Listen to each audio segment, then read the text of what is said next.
সুপ্রিয় দর্শক বন্ধুরা, আসসালামু আলাইকুম। সবাই কেমন আছেন? আশা করছি যে যেখানে আছেন অনেক অনেক ভালো আছেন।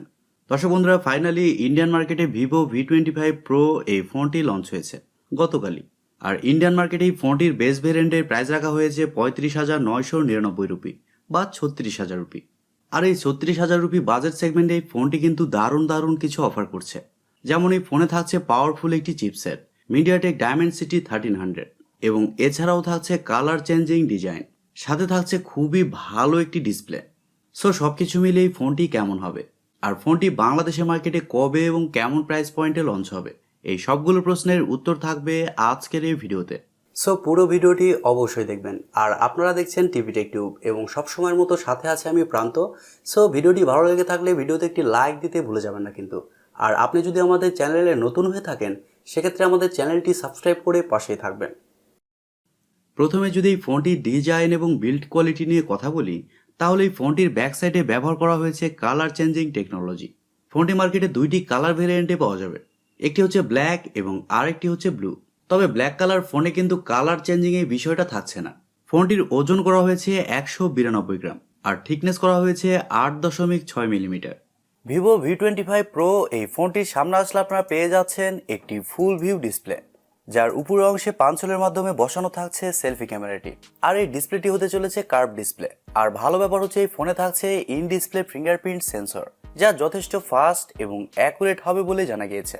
তবে খারাপ লাগার মতো বিষয় হচ্ছে এই ফোনটিতে আপনারা 3.5 মিলিমিটার হেডফোন জ্যাক পাচ্ছেন না। আর ফোনটিতে আপনারা শুধুমাত্র 2টি সিম কার্ডই ব্যবহার করতে পারছেন। এক্সটার্নাল কোনো মেমোরি কার্ড এই ফোনটিতে ব্যবহার করতে পারছেন না। ফোনটি মার্কেটে দুইটি কালার ভেরিয়েন্টে পাওয়া যাবে, একটি হচ্ছে ব্ল্যাক এবং আরেকটি হচ্ছে ব্লু। তবে ব্ল্যাক কালারে কালার চেঞ্জিং টেকনোলজি থাকছে না। অনেস্টলি বলতে গেলে এই ফোনটির ডিজাইন এবং বিল্ড কোয়ালিটি আমার কাছে অনেক বেশি ভালো লেগেছে। আপনাদের কাছে এই ফোনটির ডিজাইন এবং বিল্ড কোয়ালিটি আসলে কেমন লেগেছে কমেন্ট করে আপনাদের মূল্যবান মতামত অবশ্যই জানাবেন। ডিসপ্লে নিয়ে কথা বলতে গেলে এই ফোনে থাকছে 6.56 ইঞ্চির একটি পোলেট প্যানেল, যেখানে থাকছে 120 হার্টজের রিফ্রেশ রেট এবং আরও থাকছে HDR10+ সাপোর্ট। আর এই ডিসপ্লেটি হচ্ছে ফুল এইচডি প্লাসের একটি ডিসপ্লে, যা রেজুলেশন হিসেবে থাকছে 1080x2376 পিক্সেল এবং আরও থাকছে 398 ppi ডেন্সিটি। ডিসপ্লের আরেকটি ভালো দিক হচ্ছে ডিসপ্লেতে ব্যবহার করা হয়েছে 1500 নিটস পিক ব্রাইটনেস, যার কারণে আউটডোরে যখন এই ফোনটি আপনি ব্যবহার করবেন তখন ডিসপ্লেতে ব্রাইটনেসের ঘাটতি একেবারেই ফিল করবেন না। ডিসপ্লেটা খুবই ব্রাইট হবে। আর 120 হার্টজের রিফ্রেশ রেট থাকার কারণে ডিসপ্লে টাচ রেসপন্স কিন্তু খুবই ভালো হবে।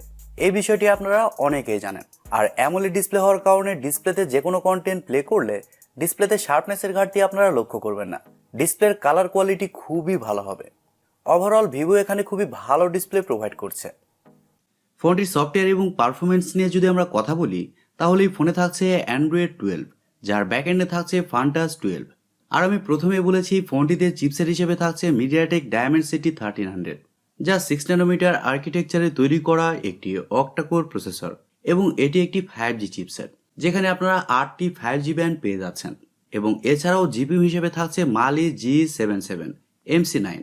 দর্শক বন্ধুরা, মিডিয়াটেক ডায়মেনসিটি 1200 থেকে 1300 এর চিপসেটের পারফরমেন্সের দিকে খুব একটা পার্থক্য নেই। এই চিপসেটের আন্তত স্কোর 7 লাখেরও উপরে। আর এর কারণে যে কোনো হাই লেভেলের গেমস মিডিয়াম টু হাই সেটিংসে এই ফোনটিতে স্মুথলি খেলতে পারবেন। গেমস খেলার সময় কোনো ধরনের ল্যাগ বা ফ্রেম ড্রপ লক্ষ্য করবেন না। আর এছাড়াও মাল্টিটাস্কিং সহ ভিডিও এডিটিং এর মতো কাজগুলো খুব সহজে করতে পারবেন। ফোনটি দুইটি ভেরিয়েন্টে লঞ্চ হয়েছে, 8GB র্যাম 128GB রোম এবং 12GB র্যাম 256GB রোম, যার স্টোরেজ টাইপ হিসেবে থাকছে UFS 3.1 এবং র্যাম টাইপ হিসেবে থাকছে LPDDR4X+। তার মানে বুঝতে পারছেন এই ফোনটির রিড অ্যান্ড রাইট স্পিডও যথেষ্ট বেটার হবে।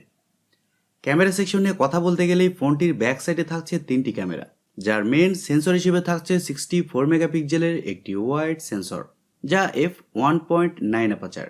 আর এই সেন্সরে কিন্তু আপনারা OIS পেয়ে যাচ্ছেন, যার কারণে ভিডিও শুট করার সময় আপনার হাত যদি একটু নড়েও যায় তখনও কিন্তু ভিডিওতে শেকি শেকি ভাবটা আসবে না। ভিডিও কোয়ালিটি অনেকটাই স্টেবল রাখার চেষ্টা করবে।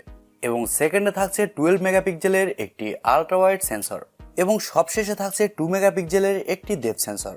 ফোনটির ব্যাক ক্যামেরার ফিচার হিসেবে থাকছে LED ফ্ল্যাশ HDR প্যানোরামা।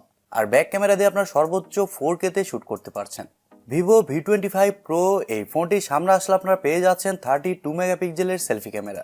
তবে সেলফি ক্যামেরা দিয়ে আপনারা শুধুমাত্র 1080p তেই শুট করতে পারছেন। ফোনটির ব্যাটারি এবং চার্জার নিয়ে যদি আমরা কথা বলি, তাহলে এই ফোনে থাকছে 4830 mAh একটি ব্যাটারি। আর ফোনটিকে চার্জ করার জন্য থাকছে 66 ওয়াটের একটি চার্জার। আর এই চার্জার দিয়ে ফোনটিকে আপনারা 1 ঘন্টারও কম সময়ে ফুল চার্জ করতে পারবেন। আর ফোনে যেহেতু পাওয়ার এফিশিয়েন্ট একটি চিপসেট ব্যবহার করা হয়েছে, যার কারণে এখানে ব্যাটারি ব্যাকআপও খুবই ভালো পাবেন। ব্যাটারি ব্যাকআপের দিকেই ফোনটি খুবই ভালো হবে। এবারে কথা হচ্ছে দেশের বাজারে এই ফোনটি আমরা কবে পাবো। দর্শক বন্ধুরা, প্রথমেই বলেছি ফোনটি অলরেডি ইন্ডিয়ান মার্কেটে গতকালই লঞ্চ হয়েছে। আর ধারণা করা হচ্ছে এই ফোনটি আগামী মাসের শুরুর দিকে আমরা বাংলাদেশের মার্কেটে অফিসিয়ালি দেখতে পাবো। আর অফিসিয়ালি ফোনটির বেস ভেরিয়েন্টের প্রাইস হতে পারে 40 থেকে 42,000 টাকা, তবে এর চেয়ে কিছুটা বেশিও হতে পারে।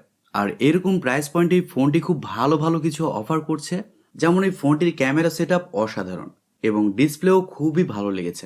আর ডিজাইনে তো ভিভো বরাবরই এগিয়ে থাকে। সো সবকিছু মিলিয়ে আমার মনে হয় আপনারা যদি এরকম বাজেট সেগমেন্টে একটি ভালো ক্যামেরার ফোন নিতে চান, সেক্ষেত্রে এই ফোনটি আপনার জন্য বেস্ট হবে। আর ক্যামেরার পাশাপাশি ফোনটিতে ডিসপ্লে পারফরমেন্স সবকিছুই কিন্তু খুবই ভালো থাকছে। আশা করি ভিভো V25 প্রো এই ফোনটি সম্পর্কে আপনারা বিস্তারিত খুব ভালোভাবে বুঝতে পেরেছেন। প্রিয় দর্শক বন্ধুরা, এই ছিল আজকের ভিডিওটি আপনাদের কাছে কেমন লেগেছে কমেন্ট করে অবশ্যই জানাবেন।